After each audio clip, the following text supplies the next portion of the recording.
What is the probability of getting heads, heads, heads when flipping a coin 3 times? Again, if you think about there was one of the 8 possibilities on the previous page that we had listed was heads, heads, heads. So the probability of getting heads, heads, heads, probability of heads, heads, heads is one of the 8 possible. Again, rather than rewriting all 8 possible, I ask that you refer to the previous page. One of the 8 possibilities was heads, heads, heads. So this next part gets at, well, what does that mean? What does that mean? So if we have a probability of 1/8 of getting heads, heads, heads, what does that mean? It means if we did the experiment is flip a coin 3 times. So the experiment is flip a coin 3 times. And if we repeated that experiment 8 times, we should get heads, heads, heads once out of the 8 experiments.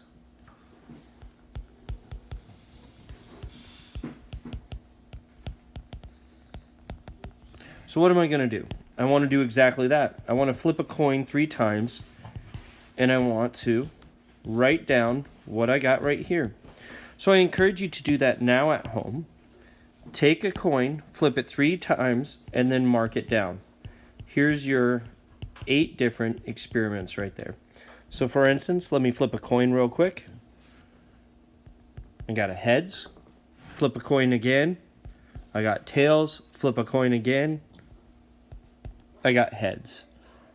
So here I have heads, tails, heads. That's one experiment.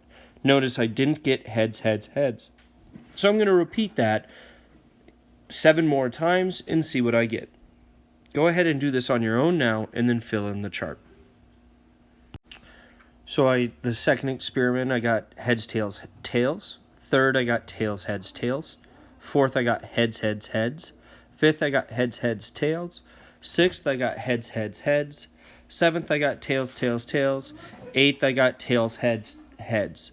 So again, yours should look different than this, but what I want you to notice is we said the probability of getting heads, heads, heads should be 1/8, meaning one of these 8 rows should be heads, heads, heads. Well, let's look at what we actually got. Well, for me, it looks like I got a heads, heads, heads on my 4th experiment. I also got heads, heads, heads on my 6th experiment. So this is the theoretical probability, 1/8. That is what should happen, theoretical probability. But then there's something called experimental or empirical probability.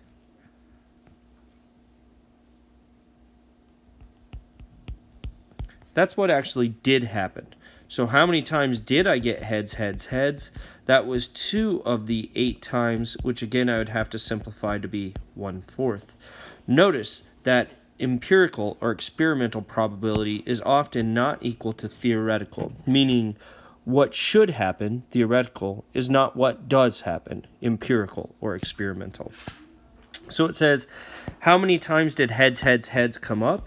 That was twice. It says the empirical probability or experimental probability is how many times it actually occurred over, again, the total number of times it was performed. So it occurred twice of the 8 times. That gives me the 1/4. So it says calculate the experimental or empirical probability, and once again we got 1/4. Now it says compare this to other groups in the class. Are they the same? Is experimental probability necessarily the same as theoretical probability? And my answers to those questions are no. If every student did this, virtually no one would have the same set of 8 experiments.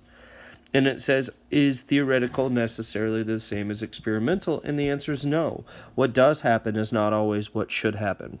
So I just want you to realize the huge difference between experimental and theoretical. Theoretical, what should; experimental, what did actually happen. And note that those two things are very rarely exactly the same. The majority of what we're going to be doing in this class is theoretical probability.